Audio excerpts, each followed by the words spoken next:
Qarabağın dağlarında formalaşan su min illərdir eyni istiqamətə axır. Ancaq bu suyun hər damlasını toplamaq, qorumaq və ehtiyac olan torpaqlara çatdırmaq böyük mühəndislik tələb edir. Uzun illərlə ərsəyə gələn bu mürəkkəb infrastruktur 30 illik işğal dövründə tamamilə baxımsız qalıb. Bugün isə sistem sıfırdan yenidən qurulur. Çünki Azərbaycanın su ehtiyatlarının təxminən 25%-i Qarabağ və Şərqi Zəngəzurda formalaşır.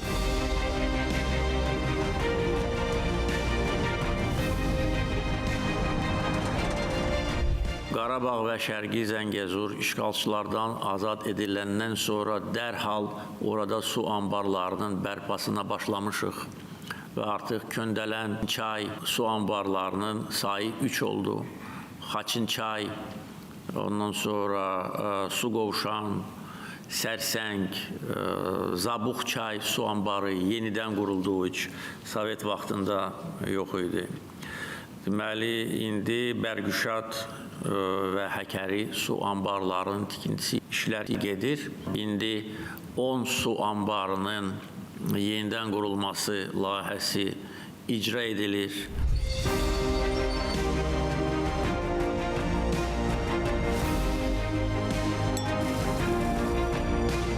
Və su yenidən minlərlə hektar əkin sahəsinə çatdırılır.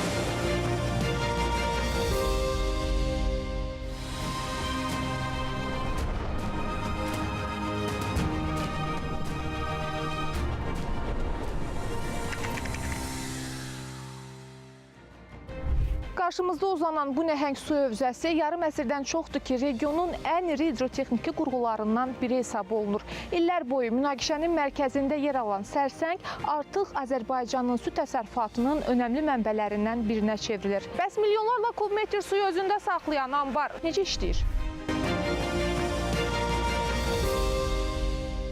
O vaxt işğaldan sonra ermənilər suyumuzu kəsmişdilər. İndi bir kanal fəaliyyətdədir, digər kanalın tikintisi davam edir və beləliklə 8 rayona hardasa 100 min hektar torpağa su veriləcək.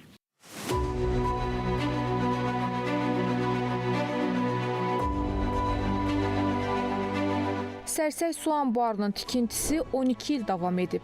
1976-cı ildə istismara verilən hidrotexniki kompleks Tərtər çayın axınını tənzimləmək, su ehtiyatı formalaşdırmaq və elektrik enerjisi istehsal etmək üçün layihələndirilib.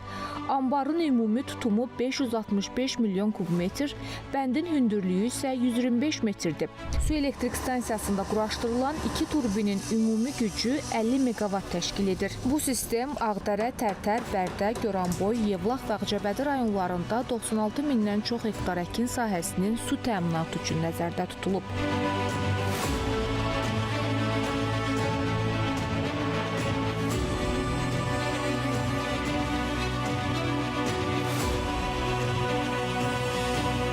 Sərsəng su anbarı bildiyiniz kimi artıq 50 ildən çoxdur ki, istismar olunur.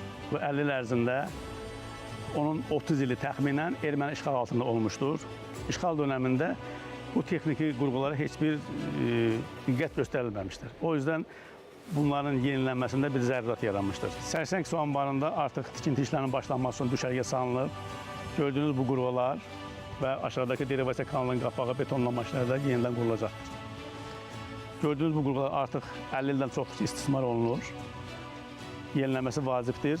Gördüyünüz bu qapıların qaldırılması kran vasitəsilədir. Ancaq yenidən qurmadan sonra bu hidravlik üsulla qapıların qaldırılması nəzərdə tutulub. Həmçinin elektrik stansiyasına su verilməsi üçün də gördüyünüz derivasiya kanalının başlanğıcı suyun içərisində də görsənmir, amma o da yenidən qurulması planlaşdırılır. Həmin qapının idarə olunması mexanizmi də yenə də ən müasir üslubda tikilib istifadəyə veriləcəkdir. Tikinti işləri gələn il 2027-ci ildə yekunlaşacaq.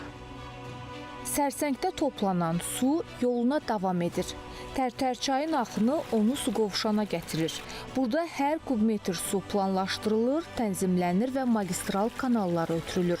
Sonra su kilometrlərlə yol qət edərək əkin sahələrinə çatır. Bir-birinə bağlı işləyən bu hidrotexniki qurğular Qarabağın suvarma sisteminin əsasını təşkil edir.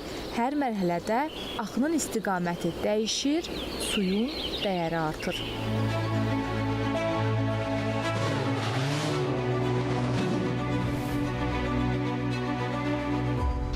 Sakit görünən bu su hövzəsinin arxasında əslində mürəkkəb bir sistem dayanır.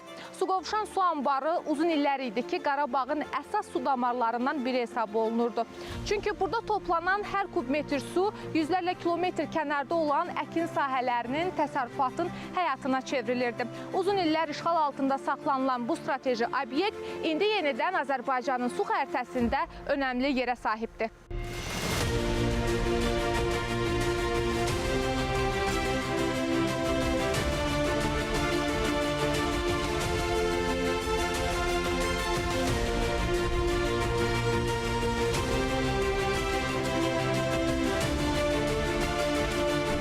Paylanması, idarə olunmasını necə həyata keçirirsiniz? Suqovuşan su anbarında suyun mexaniləşdirilməsi SCADA sistemi ilə həyata keçirilir. Suyun verilməsi sağ sahil və sol sahil magistral kanallara verilir. Suyun yığılması qış aylarında yığılır. Lazım olan vaxtı, əkinə yararlı su istəyən vaxtı suvarma sistemləri idarəsi tərəfindən suyun verilməsi təmin olunur. Buradan buraxılan su hansı ərazilər və təxminən nə qədər əkin sahəsini əhatə edir? Suqovuşan su anbarından boşlanılan su hal-hazırda 4 rayonu əhatə edir. Tərtər, Goranboy və Yevlax. Ümumilikdə 60 min hektar ərazini su ilə təmin edirik.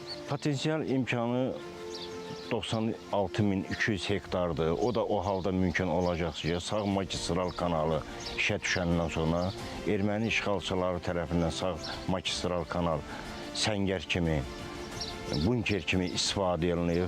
Hal-hazırda təmir işlərinə yaxın vaxtlarda başlanacaq. Başlanandan sonra Ağdərə, Ağdam və Ağcabədinin əkin sahələrdə su ilə suvarılacaq.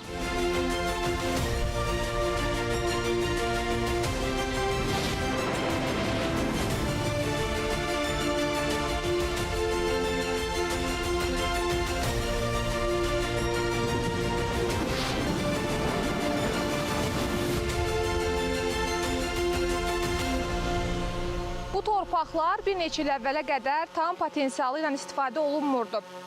İndi isə üfüqə qədər uzanan bu taxıl sahəsi Qarabağda dəyişən yeni reallığı göstərir. Bunun əsas səbəblərindən biri strateji su anbarlarının, suvarma sistemlərinin yenidən Azərbaycanın nəzarətinə qayıtmasıdır. Çünki kənd təsərrüfatında məhsuldarlıq torpaqdan əvvəl su ilə başlayır.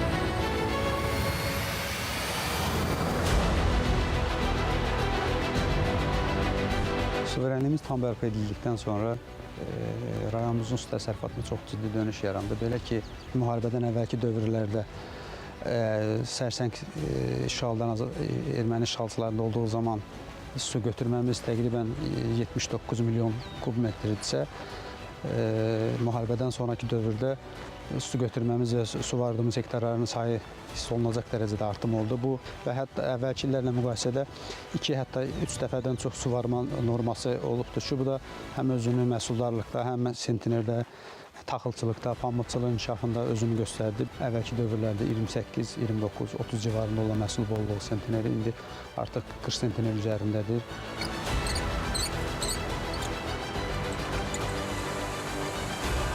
Bugün bu kanallarla axan suyun əkin sahələrinə çatması sadə görünə bilər. Amma bir neçə il əvvəl bu ərazilərə daxil olmaq belə mümkün deyildi.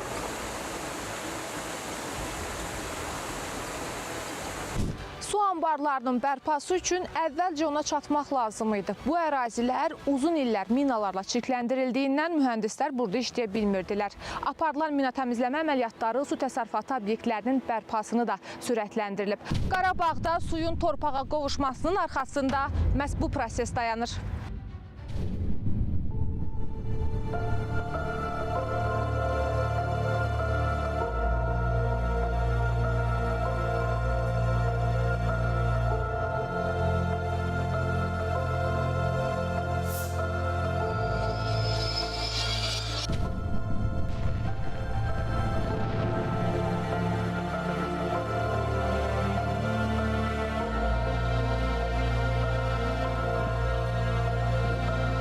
Bugün əkin sahələrinə suyun çatdırılması üçün istifadə olunan hansı ərazilər daha əvvəl mina təhlükəsinə görə əlçatmaz hesab olunurdu?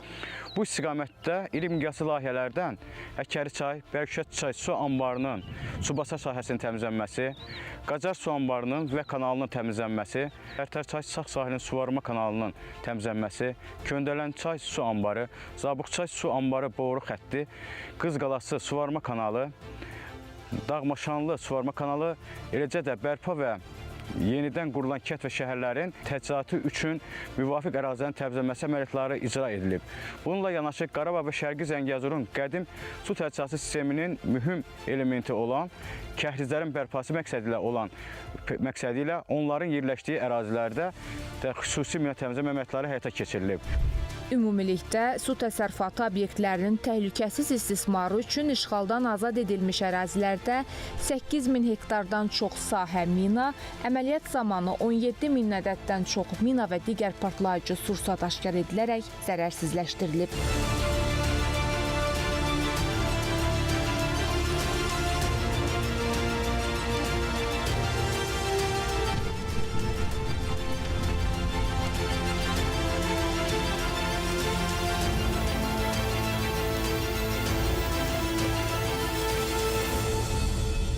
Təmizlənən hər ərazi növbəti mühəndislik layihəsinin başlanğıcına çevrilirdi. Onlardan biri də Ağdam ərazisində yerləşən Xaçınçay su anbarıdır.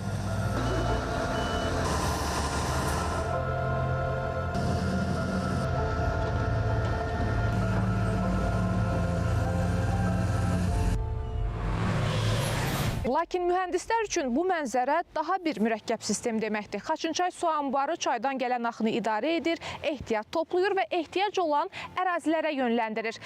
Qarabağda yenidən dirçələn kənd təsərrüfatının inkişafında əhəmiyyətli rol oynayan su mənbələrindən biri də Xaçınçay su anbarıdır.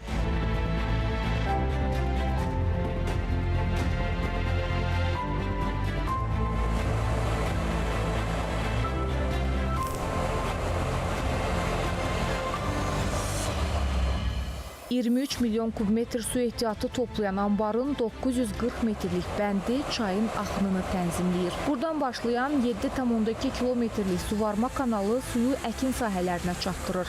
Hazırda bu sistem 7000 hektara yaxın torpağın su təminatını həyata keçirir. Bu rəqəmlər Ağdam işğaldan azad edildikdən sonra aparılan bərpa prosesi nəticəsində əldə edilib.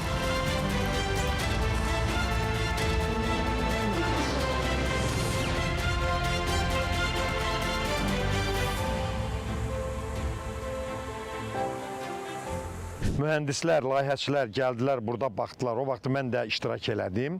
Gördüyünüz üstündə durduğumuz bəndin uzunluğu 940 metrdir. Bənd bir neçə yerdən yarılmışdı, parçalanmışdı. Su sızıntısı var idi. Bax, göründüyü, bax, o gülləli su buraxıcı qurğu tam dağılıb bərbad vəziyyətdə idi. Eyni zamanda qarşı tərəfdə görülən qəza su tullayıcı işləmirdi. Su gəlirdi, oradan, buradan daşırdı, axıb gedirdi. Bənd 940 metr uzunluqda təmir olundu. Gülləli su buraxıcı yenidən əsaslı təmir olundu. Eyni zamanda qəza su tullayıcı təmir olundu ki, yəni burada yığılandan sonra bütün sular sonda qəza su tullayıcıdan çaya keçirilsin. Ambara gələn suyun artıq yığılaraq həcmdən artıq olanda həmən qəza su tullayıcı vasitəsilə çaya axıdılır.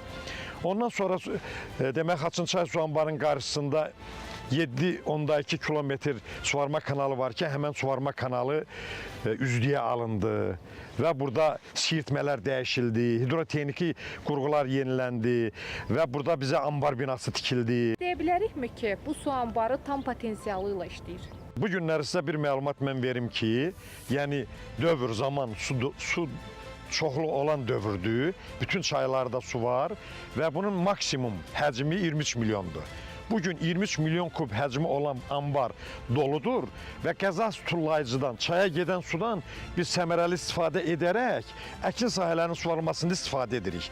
Anbarın suyundan Ağdam rayonunun 7 kəndində suvarma aparılır ki, şirkətlər, fermerlər əkin sahələrini, bağlarını, digər əkinlərin suvarılmasında istifadə edilir. Xaçınçayda toplanan su bir hövzənin ehtiyacını qarşılayır. Qarabağın cənubunda isə suyun hərəkəti daha mürəkkəb mühəndislik həlləri ilə idarə olunur. Burada bir-biri ilə əlaqələndirilmiş su anbarları, hidroqovşaqlar və nasos sistemləri vahid şəbəkə kimi fəaliyyət göstərir. Bu sistemin mühüm hissələrindən biri Köndələnçay su anbarıdır.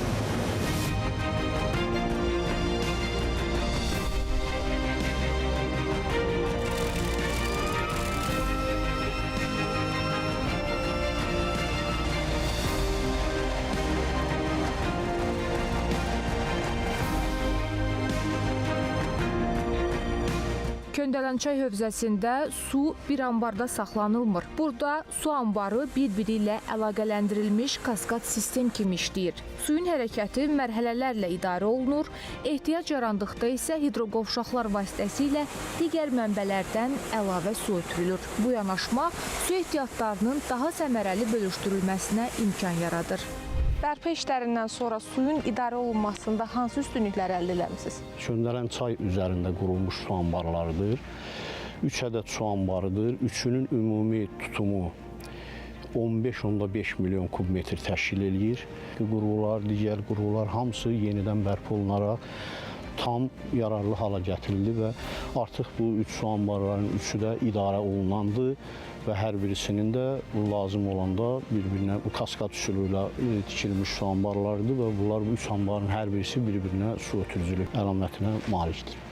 Bizim hal-hazırda işğaldan əvvəlki dövrdə bu 3 su anbarından rayon ərazisində olan 6300 hektar əkin sahələrinin su alınması nəzərdə tutulmuşdur və o dövrdə də bu sahələr su alınması ilə təmin edilirdi.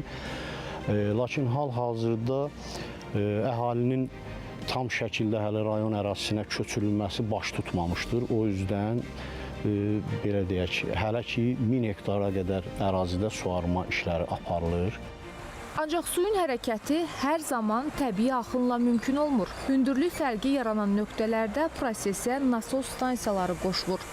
Burada su əvvəlcə qəbul edilir, daha sonra boru xətləri vasitəsilə yuxarı səviyyədə yerləşən suvarma kanallarına ötürülür. Aşağı Köndələnçay su anbarının aşağı bir hissəsində 3 aqreqatlı qurulmuş nasos stansiyadır.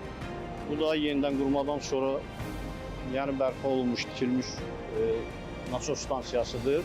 Hal-hazırda gördüyünüz kimi bu su buraxıcı borudan çayın məcrasına hal-hazırda aşağı kəndlərimizdə suarma işləri aparılır. O məqsədlə buraxılan sudur.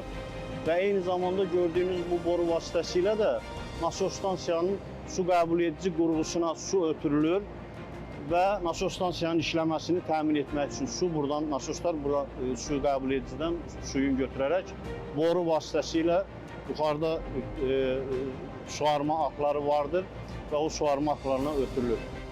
Qarabağın su sistemi dağlarda başlayır, çaylar, dərələri keçir, su anbarlarında toplanır, hidroqovşaqlarda idarə olunur. Bu marşrutun son dayanacağı Arazdır. Azərbaycanın ən böyük çaylarından biri burada artıq sərhəd boyunca axır. Araz çayı əsrlər boyu sərhədləri müəyyən edib. Bugün isə onun üzərində hərəkət edən Xudafərin hidroqovşağı yeni iqtisadi imkanlar yaradır. Burada toplanan və idarə olunan su enerji istehsalından tutmuş əkin sahələrinin su ilə təminatına qədər böyük bir sistemi idarə edir.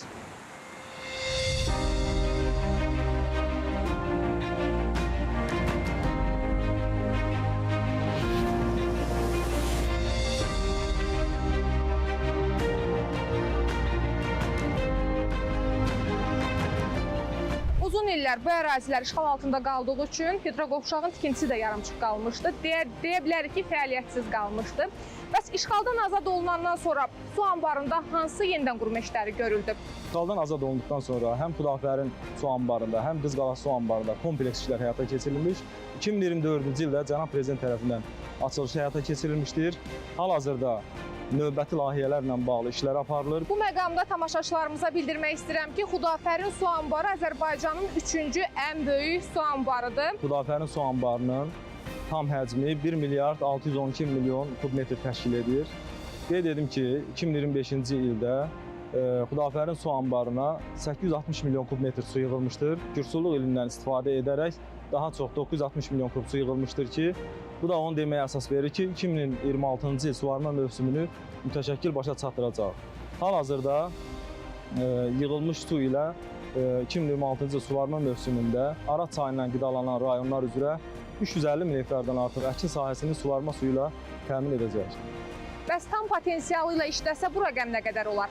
Amma əlavə olaraq 1 milyard 612 milyon kubmetrə qədər suyun yığılması planlaşdırılır. Araz çayı boyunca qurulan sistem Xudafərində tamamlanmır.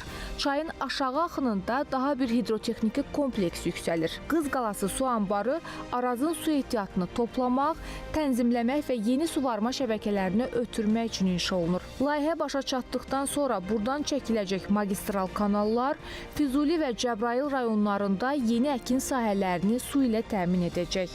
Eyni hidroqovşaqda quraşdırılacaq su elektrik stansiyası isə Arazın axınını enerji mənbəyinə çevirəcək.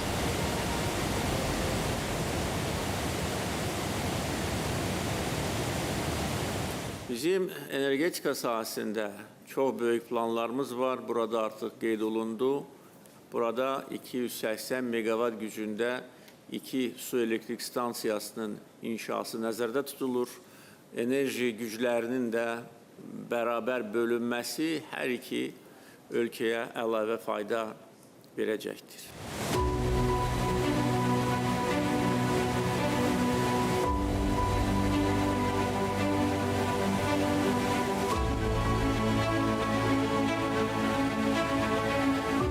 Araz çayı üzərində bu cür nəhəng hidrotexniki qurğunun tikilməsində məqsəd nə idi və bu layihə gələcəkdə regionun inkişafına necə təsir göstərəcək? Qızqalası su anbarının ümumi həcmi 62 milyon kubmetr təşkil edir. Qızqalası su anbarından hər iki tərəfə saniyədə 50 kubmetr su ötürmə qabiliyyəti olan suvarma magistral kanalının çəkilməsi planlaşdırılır. Hal-hazırda həmin tikiləcək suvarma kanalının trassası müəyyənləşdirilir. Bu işlər yekunlaşdıqdan sonra suvarma kanalının praktiki tikilişinə başlanılacaqdır. Qeyd etmək istəyirəm ki, hal-hazırda dayandığımız su anbarının ərazisində su elektrik stansiyasının turbinlərinin quraşdırılması nəzərdə tutulur. Bu 40 megawatt gücündə təşkil edəcəkdir. Ümumilikdə həm Xudafərin, həm Qızqalası su anbarlarında quraşdırılacaq turbinlər vasitəsilə 358 milyon kilovat-saat elektrik enerjisinin istehsalı nəzərdə tutulur. Bundan başqa Qızqalası su anbarından çəkiləcək suvarma kanalı Füzuli və Cəbrayıl rayonlarının ərazisində 12.620 hektar yeni suvarılacaq əkin sahələrini suvarma suyu ilə təmin edəcəkdir ki, bu da həmin qeyd etdiyimiz 12.620 hektar yeni suvarılacaq sahə kimi əkin dövrəsinə daxil olacaqdır.